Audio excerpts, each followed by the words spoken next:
बहुत ऐतिहासिक और बहुत स्वागत योग्य निर्णय हमारे वरिष्ठों के माध्यम से किया गया है। मैं बहुत आभार व्यक्त करती हूँ हमारे देश के यशस्वी प्रधानमंत्री जी का और साथ में गृह मंत्री जी का अमित शाह जी का, जिन्होंने युवा पीढ़ी पे अपना विश्वास दिखाया। और नितिन नवीन जी जो हमारे राष्ट्रीय कार्यकारी जो अध्यक्ष के रूप में नियुक्त हुए हैं, उनका काम करने का तरीका हमने देखा हुआ है। छत्तीसगढ़ के प्रभारी के रूप में लगातार 2019 से यहाँ पे हम सब के बीच जिन्होंने काम किया, एक एक मंडल, एक एक बूथ तक, एक एक कार्यकर्ता तक की जाकर के बात करना, उनके विषयों को समझना, और जो ऐतिहासिक जीत छत्तीसगढ़ में भारतीय जनता पार्टी को 2023 के चुनाव में मिली, कहीं ना कहीं बहुत बड़ा उसमें रोल जो है आदरणीय नितिन नवीन जी का रहा है। और उनको अब एक राष्ट्रीय अध्यक्ष के रूप में देखा हम सब के लिए बहुत गर्व की बात है।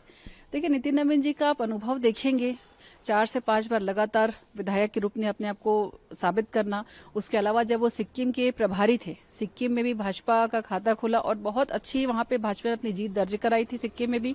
उसके बाद युवा मोर्चा राष्ट्रीय महामंत्री के रूप में हो, चाहे प्रदेश युवा मोर्चा के अध्यक्ष के रूप में हो, जितनी भी दायित्व संगठन ने आदरणीय नितिन नवीन जी को दिया, हर कसौटी पर वो खरे उतरे हैं। और पूरा विश्वास है कि राष्ट्रीय अध्यक्ष की भूमिका में जो युवा वर्ग है और ज्यादा भारतीय जनता पार्टी से जुड़ेगा। और हमारा व्यक्तिगत अनुभव की अगर मैं बात करूं, हमने उनके नेतृत्व में 2023 का चुनाव लड़ा है। चुनाव की रणनीति क्या होती है, किस तरीके से जनता के मुद्दों को लाया जाता है, उठाया जाता है, बहुत नजदीक से हमने उनसे सीखा है। और आने वाले समय में हमको जब उनका नेतृत्व मिलेगा तो काफी सारी चीजें हमें और सीखने को मिलेंगे। चुनाव अभी भी निष्पक्ष हो रहा है। क्या प्रियंका गांधी जी को हमारे चुनाव आयोग पे भरोसा नहीं है? क्या इलेक्शन कमीशन पे भरोसा नहीं है सिर्फ इसलिए कि वो चुनाव हार रहे हैं और किसी को अपने हार पे किसी का ठिकरा फोड़ना? है कांग्रेस की पुरानी आदत है। उसी आदतों में प्रियंका गांधी और राहुल गांधी का नाम सबसे ऊपर है। लगातार ऐसी संस्थाओं पे आरोप लगाना जो देश की, चाहे सुरक्षा की व्यवस्था की बात करें, चाहे चुनाव व्यवस्था की बात करें, बहुत अच्छे से जो संचालित करा रही है। और रहा सवाल मतदाता वोट के सिस्टम को चेंज करने का, तो शायद वो उस पुराने बिहार को दोहराना चाह रही है जिस समय बैलेट पेपर से चुनाव होता था और बैलेट पेपर पूरा उनका बॉक्स चोरी हो जाता था। तो क्या नए जनरेशन के लिए नई चीजें लाना, वो भी इतनी पारदर्शिता के साथ, मुझे नहीं लगता कहीं से कोई गलत है। और इनके आरोप तो इनकी आदत है, बिना आरोप के शायद उनको खाना हजम भी नहीं होगा, मुझे ये लगता है, बिना बीजेपी पे आरोप लगाए।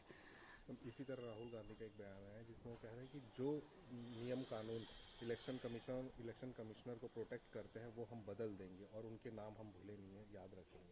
देखिए, नाम तो उन लोगों के भी नहीं भूलने चाहिए। जिस समय कांग्रेस की सरकार थी और कांग्रेस की सरकार में जो इलेक्शन कमीशन में कुछ जो पदों पे बैठे थे, बाद में उनकी नियुक्ति कहीं पर राज्यपाल बना करके किसी और अलग अलग रूपों में, आप कांग्रेस का इतिहास खंगाल सकते हैं जो चुनाव आयोग के उस समय। लेकिन अब जो चुनाव आयोग है वो पूरी पारदर्शिता के साथ काम कर रहा है। चाहे आप एसआईआर की बात करें, लगातार ऐसे लोगों का नाम कट रहा है, या तो जो मृत हो गए हैं या तो फिर फर्जी बोगस वोट के रूप में यहाँ पे किसी भी राज्य में स्थापित होते थे।